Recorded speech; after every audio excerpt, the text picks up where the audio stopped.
Bolivia is a predominantly Catholic country, the seeds of Christianity sowed deep in the heart of the native culture centuries ago and through Catholic missionaries who helped and continue to help the native populations appreciate the human values inherent in their culture.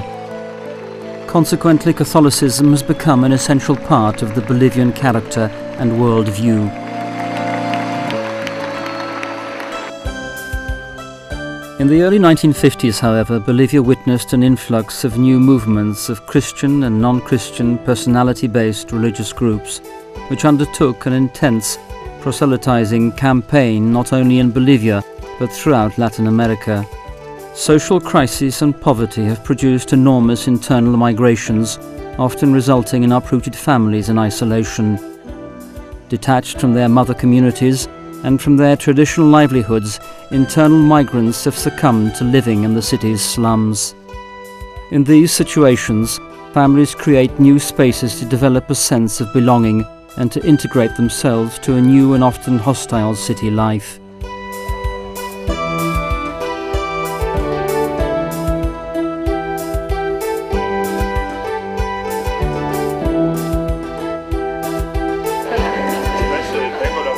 The Catholic Church is increasingly concerned about the negative influence of these new religious groups, successfully exploiting the emotional and material needs of these internal migrants.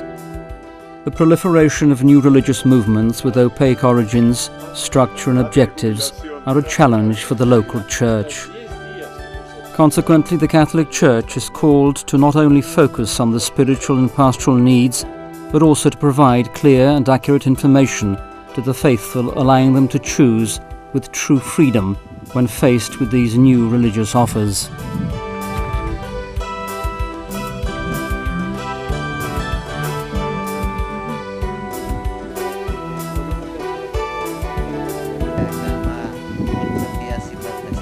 Es un hecho que todos los pueblos latinoamericanos vivimos el pluralismo religioso. It is a fact that every town in Latin America is experiencing a new religious pluralism. The Catholic Church is no longer alone.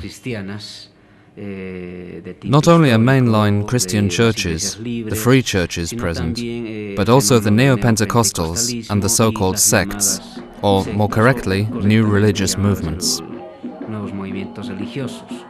There are also non-Christian religions, not a high percentage, but they nonetheless comprise a symbolic presence within this religious pluralism.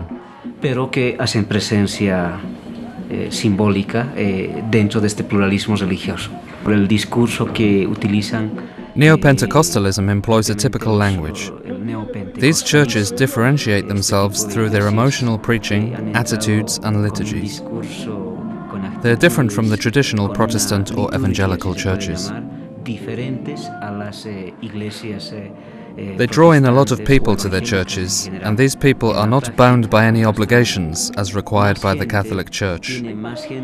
Remember that the Catholic Church requires a social commitment, a coherence between what you believe and what you do. This is what we call a coherence between faith and life.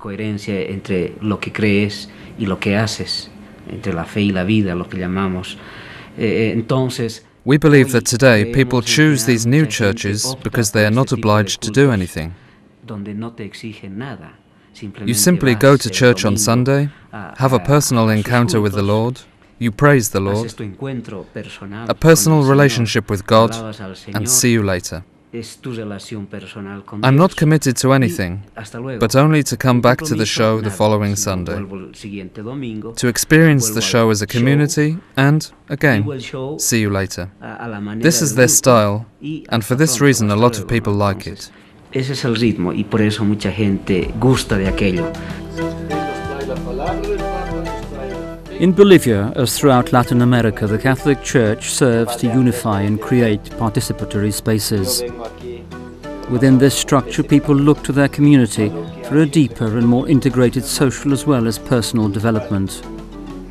In many cases, the presence of the Catholic Church is essential for the just and peaceful solution of social conflicts at the core of these societies.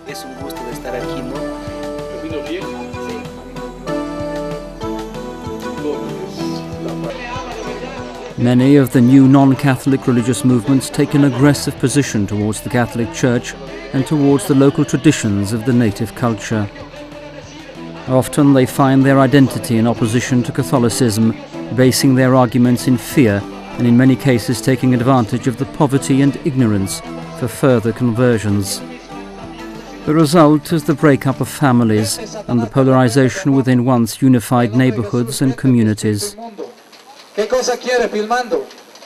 ¿Qué cosa quieres filmando? ¿Qué cosa quieres? No puedes.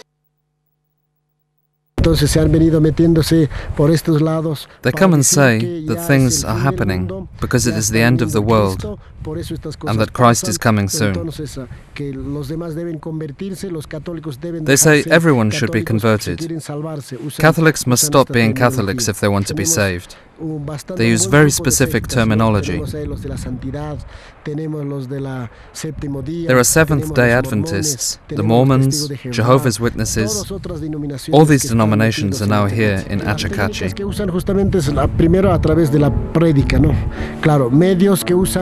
The techniques are familiar. They preach and use media such as television. The Seventh-day Adventists have just developed a big channel, broadcasting 24 hours a day. They introduce fear into the people with ideas like it is the end of the world, or that God will punish them if they do not convert to their religion. Another technique employed is money. They pay the families.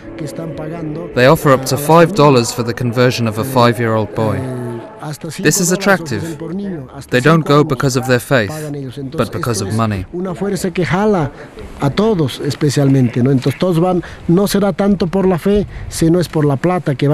The Catholic Church faces a great challenge. We wonder why the sects are so successful, and we think that the main reason is because our people are not prepared. They are not educated, and these groups take advantage of people's ignorance. Considering all this, what can I do as a Catholic priest? The answer is training courses. Enough training courses for catechists, for leaders, so that they can educate their people, their community. That is to say, above all, we need education.